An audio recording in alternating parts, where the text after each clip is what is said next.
Majelis PGA yang dimuliakan dan dirahmati Allah sekalian. Assalamualaikum warahmatullahi wabarakatuh dan salam sejahtera. Alhamdulillah, syukur kepada Allah SWT dengan limpah rahmat dan izin kedua kita semua satu keluarga dapat hadirkan diri di Surau An-Nur Majelis PGA sama-sama menjayakan kuliah maghrib bertajuk Korban, Hukum dan Nikmat sebenarnya dengan hidayah korban utama. Jadi tidak membuang masa dan ini majlis kita suka-sukanya untuk silakan Yang Berhormat Datuk Dr. Muhammad Khairuddin bin Ahmad Razali, Ahli Parlimen Kuala Lumpur untuk menyampaikannya dengan penuh takzim yang disilakan.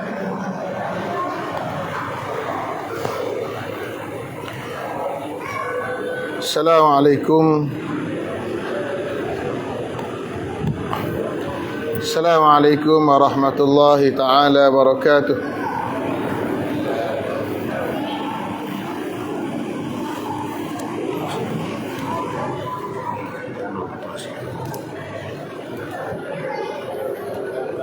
Alhamdulillahilladzi arsala rasulahu bil huda wa dinil haqq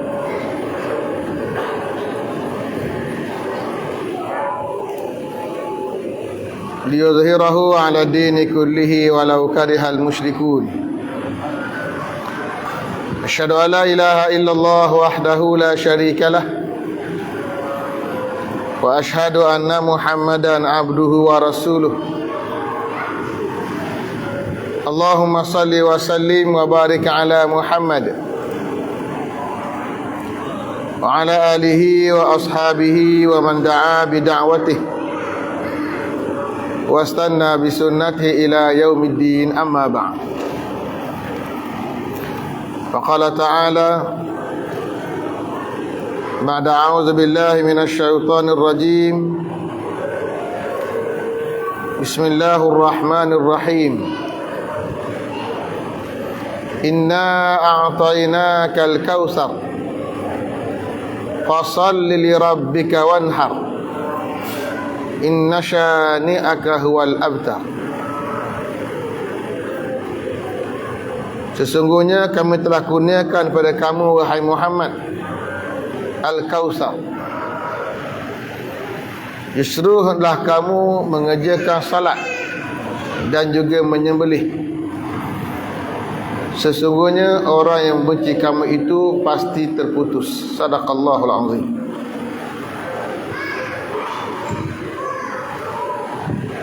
Yang berusaha Superintendent Pemerintah Batalion 9 PGA dan juga isteri, para pegawai tinggi, seterusnya anggota-anggota PGA, muslimin dan muslimat, hadirat yang dirahmati Allah. Alhamdulillah, pertamanya marilah sama-sama kita bersyukur kepada Allah Subhanahu wa taala kerana pada malam ini, pada malam-malam Zulhijjah, kita berjaya berkumpul di sini dalam satu program ilmu untuk kita mengambil sedikit maklumat dan kefahaman berkaitan dengan satu ibadah yang besar yang dilakukan oleh umat Islam pada hari raya Aidil Adha dan juga pada hari-hari tasyrik, iaitu ibadah yang namakan sebagai ibadah korban.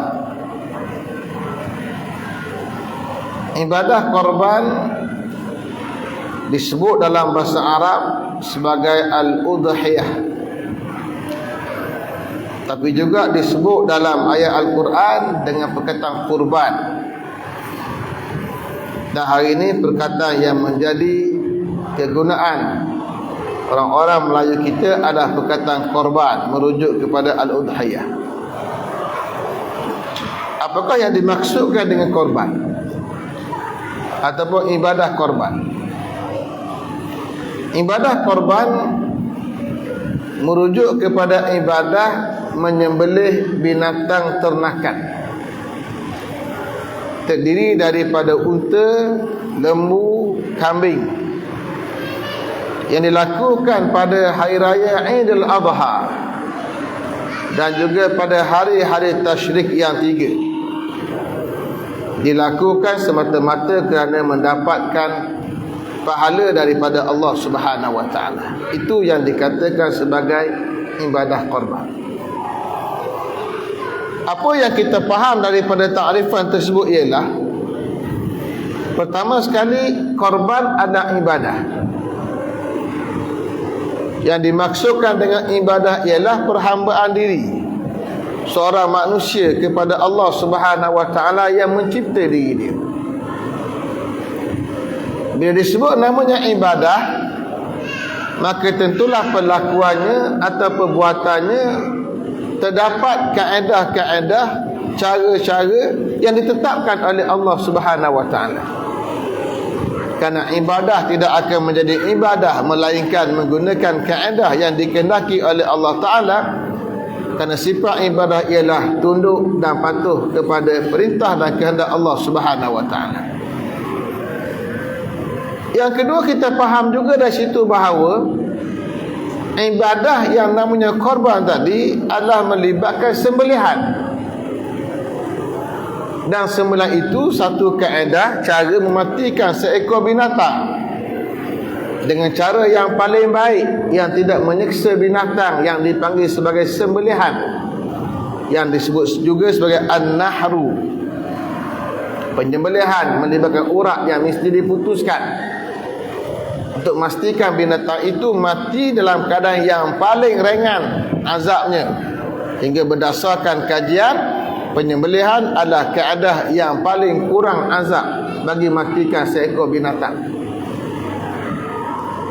Yang ketiga, kita ambil juga dari tarifan tadi bahawa sembelihan yang namanya binatang itu merujuk pada binatang yang dipanggil binatang ternakan, ataupun dalam bahasa Arab disebut sebagai al-an'am.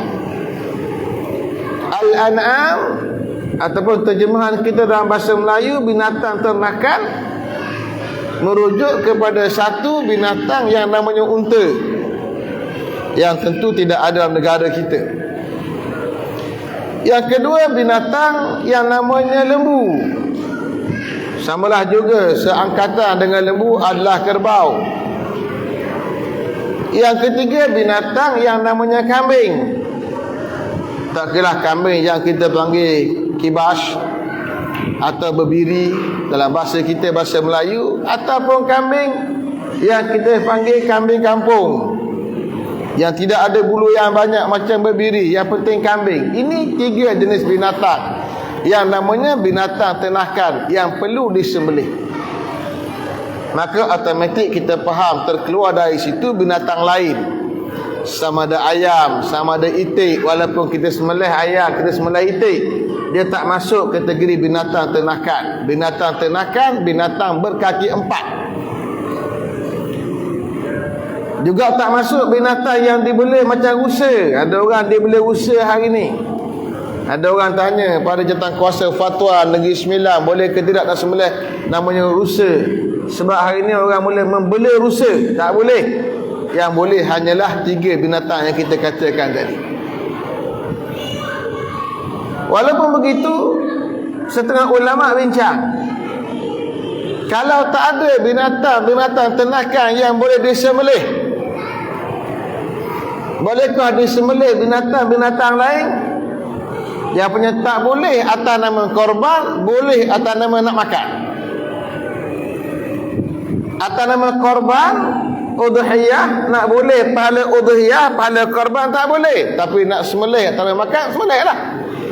Tapi kata setengah ulama, kalau tak ada binatang yang boleh sembelih, unta tak ada, lembu tak ada, kambing tak ada, pada hari Aidil Adha dan pada 3 hari tadi tak ada belaka binatang yang boleh sembelih hingga boleh menzahirkan syiar Allah Subhanahu wa taala, maka boleh sembelih binatang yang lain atas nama iraqatud dima atau iraqatud dam, dengan nama nak menumpahkan darah binatang, bukan atas nama korban. Nak menunjukkan sedikit syiar menyembelih. Itu disebut dalam satu kitab namanya Kifayatul Akhyar. Kemudian kita faham juga dari takrifah yang saya sebut di awal tadi, binatang yang nak disembelih, yang namanya unta, namanya lembu, namanya kerbau, namanya kambing, adalah disembelih pada hari raya Aidil Adha. Ada orang baca Aidil Adha, yang tepatnya Aidil Adha. Mungkin bahasa Melayu kita itu ikut dah dipanggil Aidi, yang betul Aid. Aidil Adha, iaitu pada hari ke-10 Zulhijjah. Hari ini kita hari yang ke-7. Besok 8. Dah masuk 8 ni, maghrib dah masuk. Esok 8, lusa 9, kemudian tulaknya 10. Aidil Adha. Pada hari Aidil Adha, kemudian 3 hari tasyrik. Tasyrik merujuk pada hari yang ke-11, hari ke-12, hari ke-13. Maka itulah hari-hari yang dibolehkan kita menyembelih binatang ternakan atas nama korban. Maka tentulah yang dikatakan hari tasyrik itu berakhir dengan tenggelamnya matahari. Kerana kaedah Islam, bila masuk saja, jatuh saja matahari di sebelah barat, maka berakhir hari tersebut, masuk hari baru. Macam kita sekarang malam ni lah, ni malam Jumaat, hari Jumaat lah. Ikut kaedah kita, kaedah Islam. Ikut cara biasa masyarakat dunia, tak masuk lagi, tunggu jam 12, 1 minit baru masuk. Dipanggil hari tasyrik kerana orang-orang Arab bila mereka menyembelih binatang, mereka menjemur daging-daging di panas mentari. Maka jemur daging-daging di bawah panas mentari itu nama tasyrik. Maka dipanggil tasyrik. Kenapa mereka jemur? Untuk bagi tahan yang namanya daging. Kalau tak dijemur, daging boleh makan hari itu je lah. Tapi nak bagi tahan lama daging, mereka potong, mereka jemur. Kalau kita pergi ke Mekah, kita tengok mereka masukkan tali dalam lubang daging-daging, dibuat macam gelung, mereka simpan. Bila mereka nak makan, mereka rendam. Kemudian mereka makan, boleh buat apa saja, tahan selama setahun. Kepanasan mentari menjadikan daging itu boleh bertahan lama, mesti dijemur. Maka kerana menjemur daging-daging itu pada 3 hari tasyrik untuk dimakan pada hari-hari yang selepasnya, maka dipanggil ayyamut tasyrik, hari-hari tasyrik. Maka itulah yang namanya ibadah korban, menyembelih binatang ternakan yang namanya unta, lembu, kambing, unta, lembu, kerbau dan kambing pada hari raya Aidil Adha dan 3 hari tasyrik. Tujuannya semata-mata kerana Allah Subhanahu wa taala, mendapat redha Allah Subhanahu wa taala. Ibadah korban ini ditanya oleh para sahabat Nabi sallallahu alaihi wasallam. Apa itu udhiyah ya Rasulullah? Ma hadzal adhah ya Rasulullah? Apa dia korban-korban ini wahai Rasulullah? Tanya para sahabat Nabi sallallahu alaihi wasallam.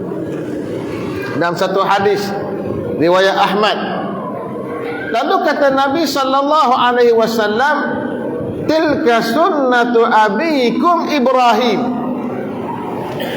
Itu merupakan sunnah bapa kamu namanya Ibrahim alaihissalam.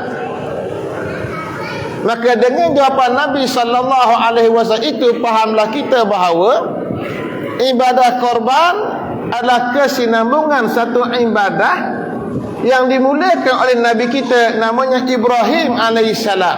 Perkataan sunnah maknanya merintis. Kalimah sanna yasunnu, merintis jalan sesuatu. Dalam hadis kata Nabi sallallahu alaihi wasallam, man sanna fil islami sunnatan hasanah, sesiapa yang merintis, memulakan dalam Islam satu rintisan, satu sunnah yang baik, falahu ajruha wa ajru man amila biha ila yaumil qiyamah. Dia boleh pahala dia dan pahala yang orang yang ikut dia sampai hari kiamat. Makna sunnah rintis. Maka Nabi Allah Ibrahim AS memulakan merintis jalan menyembelih binatang korban. Dan itulah yang diceritakan oleh Allah Ta'ala dalam surah As-Saffat. Falamma balagha ma'ahu sa'i, bila mana Nabi Allah Ismail AS mencapai umur yang boleh berlari. Kata setengah ulama, as-sa'i merujuk pada mana berlari di mana berdikari, umur berdikari. Lalu kata Nabi Allah Ibrahim, ya bunayya, wahai anakku yang aku sayang, inni ara fil manami anni azbahuk, aku melihat dalam mimpi aku menyembelih kamu, fanzur madza tara, cuba tengok apa pandangan kamu. Mimpi para nabi hukumnya adalah wahyu, dan wahyu itu adalah perintah Allah Subhanahu wa taala. Wahyu yang diterima oleh Nabi Allah Ibrahim ialah menyembelih anak. Maka si bapa bertanya pada anak, bertanya dalam bahasa yang sangat lunak, ya bunayya, wahai anak yang aku sayang, aku mimpi, apa pandangan kamu? Apa kata si anak yang namanya Ismail alaihissalam? If'al ma tu'mar ya abati, wahai bapa kesayanganku. Si bapa sebut ya bunayya. Bunayya ni maknanya anak sayang. Si anak jawab abati. Abati bapa tersayang, bapa yang disayangi. Ya abati, wahai bapa yang aku sayang, if'al, buat ma tu'mar, apa yang diperintahkan oleh Allah Subhanahu wa taala. Buat. Kenapa buat? Kamu akan dapati aku tergolong kalangan orang yang sabar. Artinya Ismail alaihissalam bersedia menerima perintah Allah Subhanahu wa taala. Falamma aslama wa tallahu lil jabin, tak kala mana mereka berdua menyerah diri pada Allah Subhanahu wa taala, menyerah pada perintah Allah Subhanahu wa taala, wa tallahu, dan Ibrahim bawa anak ke tempat yang tinggi, lil jabin, untuk direbahkan dahinya, untuk disembelih. Ketika itulah Allah Ta'ala menyeru Nabi Allah Ibrahim AS, qad saddaqta ru'ya, wahai Ibrahim, kamu telah membenarkan mimpi. Mimpi perintah Allah Subhanahu wa taala kepada kamu itu dibenarkan oleh kamu. Inna kadzalika nadzil muhsinin, kami demikianlah kami akan beri ganjaran pada orang-orang yang muhsin, yang buat elok. Allah Ta'ala perintah kamu, nak uji kamu, kamu terima perintah Allah tanpa bahas, aslama, dua-dua kamu anak beranak serah diri pada Allah Ta'ala, demikianlah kami akan beri ganjaran pada orang-orang yang muhsin, yang buat paling elok. Lalu kata Allah, wa fadainahu bizabhin azim, lalu kami tebus Ismail dengan seekor binatang sembelihan yang sangat besar. Maka Nabi Allah Ibrahim menyembelih seekor binatang yang sangat besar, kabash. Maka itulah permulaan sunnah Nabi Allah Ibrahim alaihissalam menyembelih binatang yang besar, namanya kabash ataupun kambing, sebagai tanda tunduk dan patuh kepada Allah Subhanahu wa taala. Istilah juga kita ambil satu kaedah, yang terbaik untuk dikorban adalah yang sifatnya azim, besar. Unta yang besar, lembu yang besar, kambing yang besar. Kenapa? Dia lambang cinta dan sayang pada Allah Subhanahu wa taala, berkorban yang paling baik yang kita sayang. Hatta kalau kita lihat perkataan kurban yang kita gunakan hari ini, yang juga perkataan Arab, kalimah kurban disebut dalam Al-Quran dalam kisah dua anak Adam, watlu alaihim nab'a bani Adam bil haqq, bacakanlah pada mereka wahai Muhammad kisah dua orang anak Adam dengan sebenar. Dua anak Adam di zaman Adam alaihissalam yang Allah cerita, iz qarraba qurbanan, tak kala mana mereka berdua mendekatkan diri kepada Allah dengan satu kurban. Dua anak Adam alaihissalam, namanya apa? Wallahu ta'ala alam. Nabi tak cerita dalam hadis apa nama dia. Cuma disebut dalam riwayat Israiliyat yang bersumberkan Banu Israel, namanya Habil dan Qabil. Kedua-duanya diuji oleh Allah Ta'ala untuk berkorban. Maka masing-masing mereka berdua berkorban. Qarraba kurbana. Kurban asal kalimah qarba, dekat. Makna kurban mendekatkan sesuatu kepada seseorang untuk kita jadi dekat dengan dia. Jika kita beri suatu benda pada seseorang, tujuan nak bagi kita dekat dengan dia, dia suka kita, dia sayang kita, namanya kurban. Dua anak Adam alaihissalam ini berkorban, mengemukakan sesuatu untuk dia dekat dengan Allah Subhanahu wa taala. Fatuqabbala min ahadihima wa lam yutaqabbal min al-akhar. Lalu Allah terima korban salah seorang kalangan mereka berdua, dan Allah tak terima korban yang seorang lagi. Korban yang tujuan nak dekat dengan Tuhan, satu Tuhan terima, satu Tuhan tak terima. Kenapa satu terima, satu tak terima? Sebab yang diterima itu memang dia nak korban, dekatkan diri kepada Allah Ta'ala, dia buat yang terbaik. Yang satu lagi, dia tak sempurna sifat, maka Allah tak terima. Bergaduh dua orang. Yang tak diterima korban, dia yang salahkan orang yang diterima korban, hingga sampai peringkat nak bunuh. Bila Allah tak terima korban dia, dia tak puas hati. Lalu kata si laki-laki yang diterima korban, innama yataqabbalullahu minal muttaqin. Allah terima korban daripada orang yang bertakwa. Bila Allah tak terima korban kamu, itu masalah kamu dengan Tuhan. Bila Allah terima korban aku, berarti ianya berdasarkan takwa kepada Allah Subhanahu wa taala. Jangan salahkan orang lain. Akhir berlakulah peristiwa pembunuhan pertama. Datang muka bumi Allah Ta'ala di zaman Adam alaihissalam. Yang diterima korban dibunuh oleh orang yang menerima, yang dibunuh oleh orang yang tak diterima korban. Itu kematian pertama. Panjang kita boleh rujuk surah Al-Baqarah hingga Allah jelaskan cara untuk mengebumikan jenazah yang pertama mati tadi. Tengok manusia pertama mati di atas muka bumi Allah Subhanahu wa taala di zaman Adam alaihissalam, mati kerana kena bunuh. Fatawwa'at lahu nafsuhu qatla akhi. Lalu jiwa nafsu dia menjadikan dia tunduk untuk dia membunuh saudara dia sendiri. Kata saudara dia sebelum itu, lau basatta illa yadaka litaqtulani ma ana bibasitin yadiya ilaika liaqtulak. Kalau kamu hulurkan tanganmu nak bunuh aku takkan hulurkan tanganku nak bunuh kamu. Inni akhafullah rabbal alamin. Aku takut pada Allah Tuhan yang memiliki, mencipta, memiliki dan menguruskan semesta alam. Maka akhirnya dia dibunuh. Sebab apa dibunuh? Sebab dengki.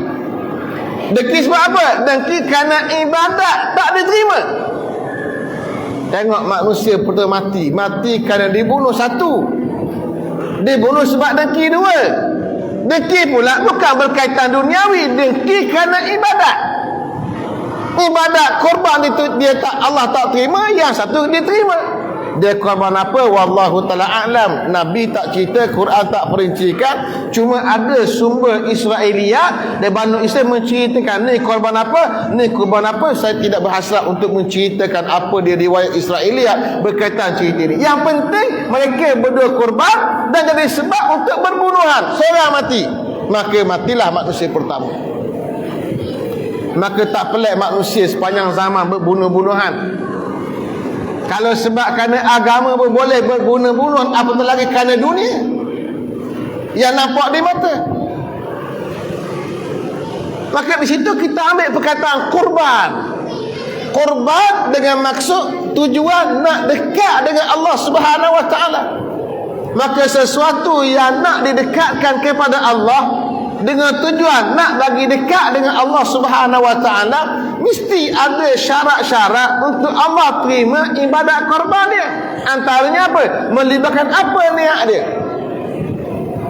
Karena itu kata Allah Subhanahu wa taala dalam bab berkaitan korban, la yanalallaha luhumuha wala dima'uha, tidak akan mencapai Allah Ta'ala daging-daging yang dia sembelih, wala dima'uha, dan juga tidak darah-darah yang tumpah ke bumi itu, walakin yanaluhu taqwa minkum, tapi yang sampai ialah takwa kamu.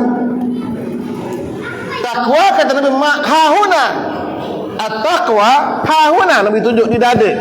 Takwa ni kat sini, manusia tak nampak, ia di balik mata kita. Jika dibuat bukan kerana Allah Ta'ala, Allah Ta'ala. Jika dibuat kerana Allah, Allah terima. Maka tujuan ibadat korban bukan daging semata-mata, bukan darah semata-mata. Tujuan di sebalik daging dan tujuan di sebalik darah.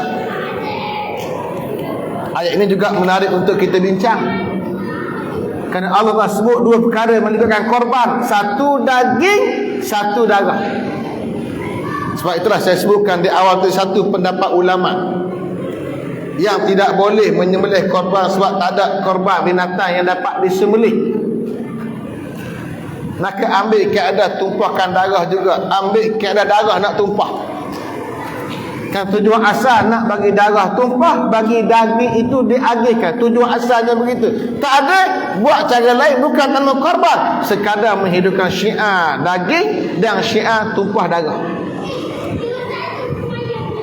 Maka ibadat korban yang dibuat bukan tak kecil dan besar dia. Walaupun yang paling baik adalah yang besar. Ini ada orang dibuat korban jauh-jauh, dibuat dekat Kemboja, dibuat kat Afrika. Tanya dia sebab apa buat kat korban? Buat korban dekat Afrika, dekat Kemboja. Murah. Murah dia kata. Sebab apa murah? Murah saya boleh sembelih. Kalau mahal tak boleh. Dia kira murah. Kita bukan nak kira murah tak mahal, kira nak korban. Kalau kita korban je sebab lain, sana boleh tolong orang susah, cerita lain. Ni sebab murah. Ini niat kita kena betulkan. Ini kita akan bincang tentang hukum korban di tempat yang jauh. Korban memang kita nak yang besar, tetapi yang lebih besar lagi ialah niat apa di sebalik korban. Maka hendaklah mereka yang berkorban mentuluskan niat dan hati semata-mata kerana Allah Subhanahu wa taala. Kerana itulah ketika menyembelih kita menyebut bismillah dengan nama Allah, wallahu akbar, dan Allah yang maha besar. Hadhihi minka walak, ni yang aku sembelih ni dari kamu wahai Tuhan dan untuk kamu. Kenapa sebab begitu? Sebab kita buat untuk Allah Subhanahu wa taala semata-mata kerana turut dan patuh pada perintah Allah Subhanahu wa taala. Ibadah korban yang kita buat adalah ibadah yang kita buat nak menunjukkan tanda syukur kepada Allah Ta'ala. Saya bacakan di awal tadi surah Al-Kautsar. Inna a'tainakal kautsar. Sesungguhnya kami wahai Muhammad, kami beri pada kamu wahai Muhammad Al-Kautsar. Fasalli, maka salatlah kamu wahai Muhammad, li rabbika, terhadap Tuhan kamu, wanhar, dan menyembelihlah. Dalam satu hadis riwayat Tirmizi, dia cerita tentang sebab nuzul ayat. Satu ketika Nabi sallallahu alaihi wasallam terlelap, tunduk kepala, terlelap sekejap, aghfar dipanggil. Dalam bahasa Arab terlelap sekejap, aghfar. Kemudian angkat kepala dia, Nabi senyum. Lalu kata sahabat, ya Rasulullah, ma adhakak, apa yang menjadikan kamu ketawa wahai Rasulullah? Kenapa? Lalu kata Nabi sallallahu alaihi wasallam, turun pada aku satu ayat yang sangat menggembirakan aku. Lalu Nabi sallallahu alaihi wasallam baca, inna bismillahirrahmanirrahim, dimulakan dengan basmalah. Bismillahirrahmanirrahim. Inna a'tainakal kautsar. Kami wahai Muhammad beri pada kamu al-kautsar. Lalu kata Nabi sallallahu alaihi wasallam, atadruna mal kautsar? Kamu tahu ke tidak apa itu kautsar? Kata sahabat, Allah wa rasuluhu alam. Allah dan Rasul lebih tahu. Lalu kata Nabi sallallahu alaihi wasallam, naharun a'tani hi Rabbi azza wa jalla. Satu sungai yang diberi pada aku oleh Tuhanku fil jannah, dalam syurga Allah subhanahu wa ta'ala. Alaihi khairun katsir. Padanya, atasnya kebaikan yang sangat banyak. Taridu alaihi ummati yaumal qiyamah, yang akan didatangi oleh umatku pada hari kiamat. Satu riwayat hadis Nabi sebut haudun, kolam, sungai atau kolam yang Allah Ta'ala bagi. Di mana? Di syurga Allah Subhanahu wa Ta'ala, yang nanti akan dinikmati oleh umat Muhammad sallallahu alaihi wasallam. Yang hadis lain sebut tentang sifat sungai itu. Kata Nabi sallallahu alaihi wasallam, hafatahu minaz zahab. Dua tebingnya daripada emas. Wal ma'u yajri ala lu'lu. Sungainya, airnya mengalir di atas mutiara. Wa ma'uhu abyad minal laban wa ahla minal asal. Air dia pula lebih putih daripada susu dan lebih manis daripada madu. Ini cerita tentang Kausar yang Allah berikan Nabi, bukan sekarang ketika turun ayat yang Allah nak bagi di hari akhirat Allah Subhanahu wa ta'ala, cerita syurga. Bila Allah bagi nikmat yang besar pada Nabi kita Muhammad sallallahu alaihi wasallam, dan juga bakal dinikmati oleh umat Muhammad sallallahu alaihi wasallam di syurga Allah Subhanahu wa ta'ala, maka Allah mengarahkan Nabi kita dua perkara. Pertama, fasalli, salatlah kamu wahai Muhammad. Maka itulah antara solat kita pada hari raya Aidil Adha. Solat 2 rakaat secara berjemaah. Ada pula khutbah. Yang kedua, wanhar, dan menyembelihlah kamu wahai Muhammad, dengan maksud menumpukan darah binatang untuk disembelih. Bila? Pada hari raya Aidil Adha dan 3 hari tasyrik. Maknanya apa? Menyembelih itu dan juga solat itu tanda syukur kepada Allah atas nikmat akhirat yang Allah berikan. Apa tu nikmat di dunia? Maka hari ini orang yang berkorban sebab apa? Sebab tunjuk tanda syukur dia pada Allah Ta'ala atas nikmat harta. Sebab itu ulama kita bahas hukum berkaitan korban. Hukum dia wajib ke sunnah muakkadah? 3 mazhab yang masyhur, mazhab kita Syafi'i, mazhab Maliki, mazhab Hanbali menyatakan sunnah muakkadah, sunnah yang sangat-sangat digalakkan untuk 4 hari tadi. Kata pula mazhab kita Syafi'i, dia ada sunnah alal kifayah. Sunnah kifayah. Tuan-tuan biasa dengar sunnah kifayah. Biasa kita dengar fardu kifayah. Ini sunnah kifayah. Kalau fardu kifayah, fardu yang kena atas ramai. Seorang buat, gugur dosa semua orang. Seorang buat, orang lain tumpang pahala sekali. Sunnah kifayah, sunnah atas ramai orang. Buat seorang, orang lain tumpang sekali. Kata mazhab kita Syafi'i, korban ini sunnah kifayah bagi satu keluarga. Bagi satu keluarga. Maknanya apa? Keluarga tunjuk tanda syukur pada Allah Ta'ala, sembelih. Kalau suami menyembelih, isteri tumpang pahala, anak-anak boleh pahala. Kalau isteri berkorban, suami tumpang pahala. Kalau anak yang tinggal kat rumah dia berkorban, dia yang lain, mak ayah tumpang pahala. Kenapa? Sunnah alal kifayah bagi satu keluarga. Tapi kata mazhab Hanafi, korban wajib. Korban ni wajib. Pada siapa? Pada orang yang mukim, orang yang duduk di tempat dia, dia tak musafir, dan ketika itu dia musir, dia ada kewangan, dia ada kelapangan, dia boleh menyembelih. Kalau pakaian ni boleh tahan juga kita. Kalau setakat kambing 1,000 dalam bank masing-masing duit ada, saya rasa. Pakai keadaan mazhab Hanafi ni berat lah. Habis kena menyembelih belaka ni. Seekor seorang. Kambing lah paling kurang. Kalau tak lembu pun 5,000 seekor bagi 700, 800 orang satu bahagian. Ada belaka lah.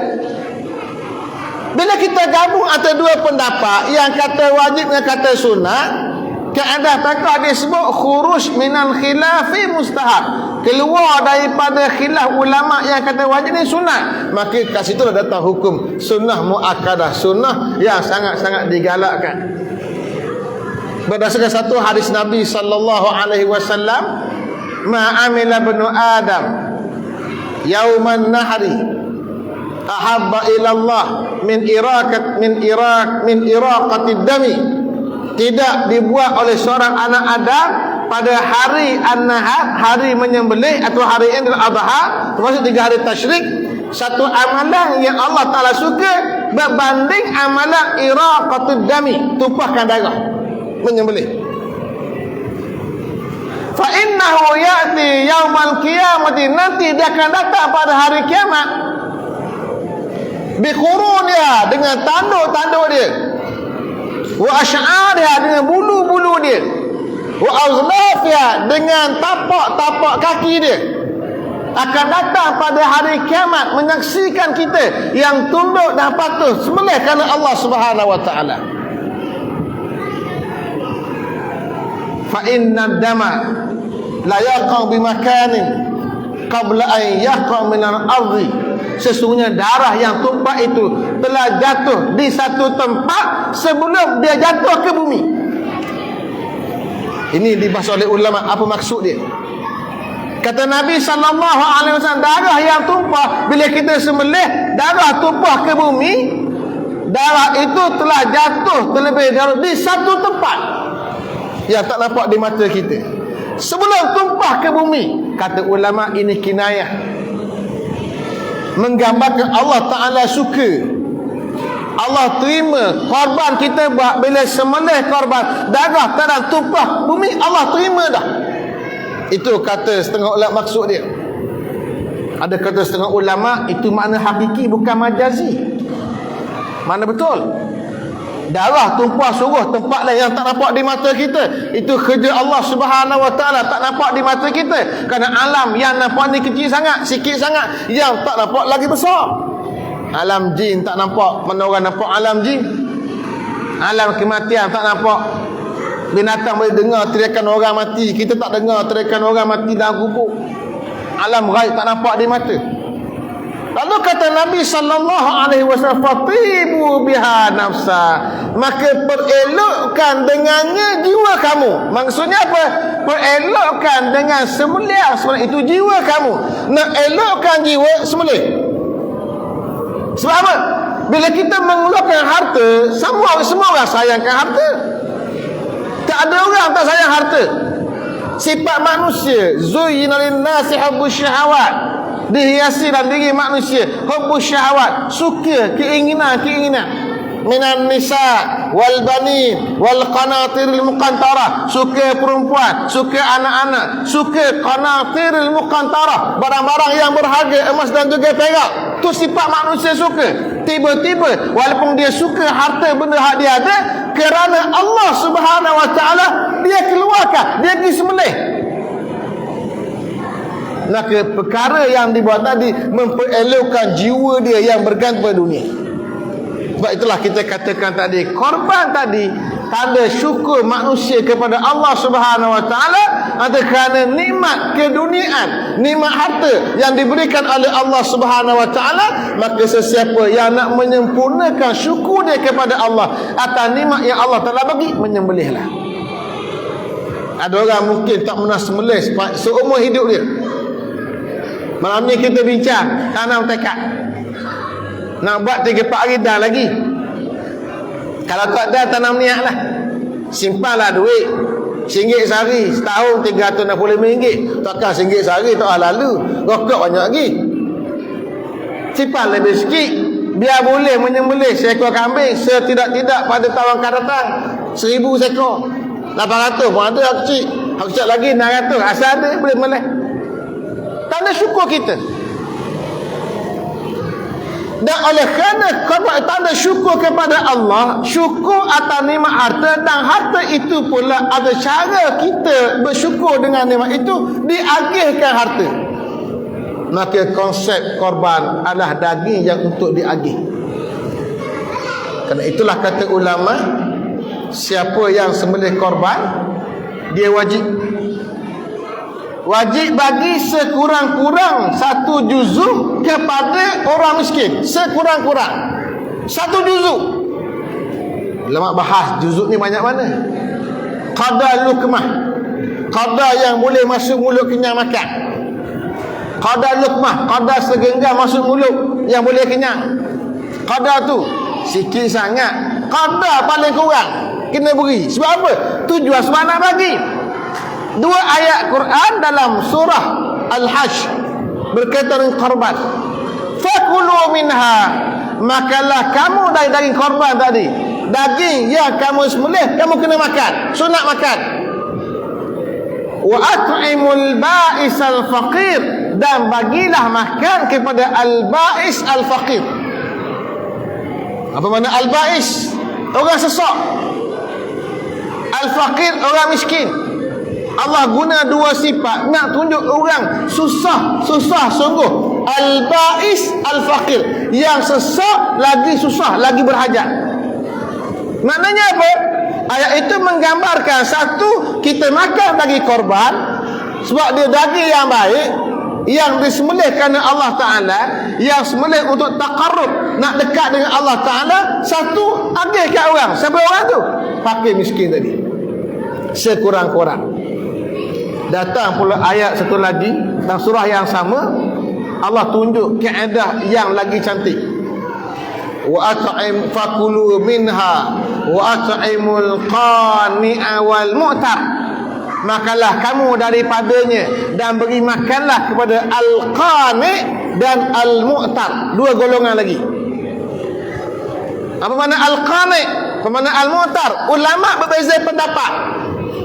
Tapi antara al-qani' dengan al-mu'tar tak lari daripada satunya merujuk kepada orang yang tidak susah.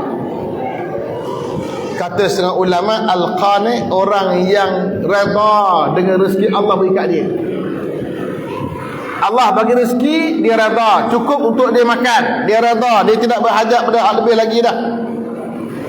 Al-mu'tar orang yang dia bentangkan diri dia dengan hajat dan kemahuan, salah nak minta dan dia minta, itu al-mu'tar. Kat situ kata ulama, daging korban terbaiknya bagi 3 bahagian. 1/3 diambil oleh orang yang menyembelih, dimakan dengan keluarga dia. Yang kedua, diberi pada orang yang qani', orang yang tak miskin, kepada jiran tetangga yang tak miskin, atas nama hadiah. 1/3 lagi diberi kepada orang miskin atas nama sedekah. Beza hadiah dengan sedekah. Hadiah ni bagi orang yang berduit dah. Dia bukan fakir, dia bukan miskin, dia tak boleh meminta, dia cukup makan, kita beri atas nama hadiah. Kalau yang tak cukup makan, yang fakir, yang miskin, yang tu beri atas nama sedekah. Maka daging korban tadi nak bagi 3, kita makan 1/3, kita beri pada kawan-kawan jiran tangga yang tak miskin 1/3, dan bagi pada orang miskin 1/3, dan terbaik orang miskin yang sangat-sangat susah. Dan semua itu menggambarkan syukur pada harta Allah Ta'ala.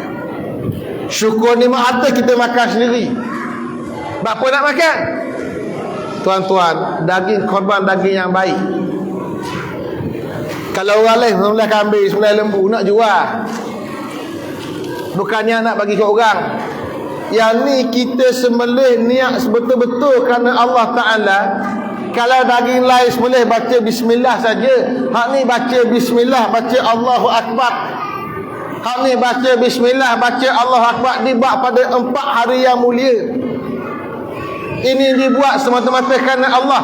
daging yang baik ini, daging yang barakah ini mau dirasa oleh kita sendiri. Makan daging masuk ke dalam jasad kita, urat saraf kita, menjadi sebahagian daging, menjadi sebahagian daging kita dan daging anak-anak kita. Barakah. Kedua, nak kongsi dengan dia yang tetangga. Ada orang dia kita hantar dekat dia, tak apa, saya dah ada daging banyak kat rumah, jualannya. Dia rasa dia dah daging dah. Bukan isu nak tak nak sombong tak sombong, duit ada ke tak ada. Isunya nak ambil rasa daging yang barakah. Dan konsep Islam, bila kita memberi hadiah, tak disunatkan kita menerima, jangan tolak pemberian. Sebab Nabi tak pernah tolak pemberian. Yang ketiga, nak cari orang susah, nak agih, supaya mereka dapat merasa nikmat dari daging yang kita sembelih tadi, tanda syukur kepada Allah Ta'ala. Maka ini kaedah agihan. Sebab itulah kaedah korban asalnya dibuat di tempat di mana kita berada. Kita ada kat sini, sembelih kat sini, untuk dua tujuan. Satu, sembelih sendiri kalau boleh, seperti Nabi sembelih sendiri korban. Dan hadis Nabi menyebut, Nabi sembelih 2 ekor kabsyain amlahain akranain, 2 ekor kibas kambing biri amlahain, yang warna asawat ya'luhul bayad, yang warna hitamnya diatasi oleh warna putih. Belang hitam putih, putih lebih banyak, kemudian akranain yang bertanduk. Itu Nabi sembelih sendiri. Dhaha binafsi, dia sembelih dengan dhaha biyadi, dia sembelih dengan tangan dia sendiri. Itu yang terbaik. Tak boleh sembelih sendiri menyaksikan sembelihan. Kasih ulama bahas, kalau kita korban jauh macam mana? Korban kat Kemboja, korban dekat Afrika, kita tidak menyaksikan sendiri. Yang sunat menyaksikan. Tapi di samping menyaksikan, ada tujuan ketiga korban, namanya daging. Karena itulah ulama muasirin berfatwa, sekiranya ada hajat disembelih korban di tempat lain, bukan tempat kita ada, maka dibolehkan jika tujuannya ialah untuk agihan daging pada fakir miskin. Orang Kemboja susah ramai, orang di Afrika Islam susah ramai, maka sembelih kat sana, sebab daging tak ada kat sana, tak banyak, mereka orang miskin. Kat Malaysia ni orang makan daging lagi, hanya telur dengan ayam je. Boleh makan daging lagi lah, korban ni raya lah, kita buat korban ni, buat daging ni. Maka boleh atas niat tadi, niat nak agih pada fakir miskin, walaupun tak luput dua perkara. Satu, tak luput tengok, dan tak luput agih sendiri. Tak apa, sebab yang penting sampai kepada orang yang miskin. Kat situlah kita faham bahawa ibadah korban bukan semata-mata ibadah saja. Ya, dia ibadah, tanda pengambilan diri kita pada Allah Ta'ala. Tapi di sana tersirat hikmah-hikmah yang banyak, bagaimana masyarakat berkasih sayang menusi daging. Datang korban, orang yang tak menyembelih pun sunat hadir tengok iraqatul dima', darah tumpah. Maka datang ramai-ramai tengok daging binatang disembelih, bertakbir, membesarkan Allah Subhanahu wa taala. Tengok, menyaksikan ibadah itu sunat, boleh pahala. Kenapa? Nak wujudkan hubungan baik dengan, sebab ada dengan takdirlah masyarakat berkasih sayang, boleh jumpa, boleh bertemu, tak jadi kira sumbang di rumah seorang-seorang diri. Habis mayang raya di rumah tengok TV. Tak ada masyarakat. Tidak, korban untuk masyarakat. Maka itulah yang dikatakan sebagai ibadah korban.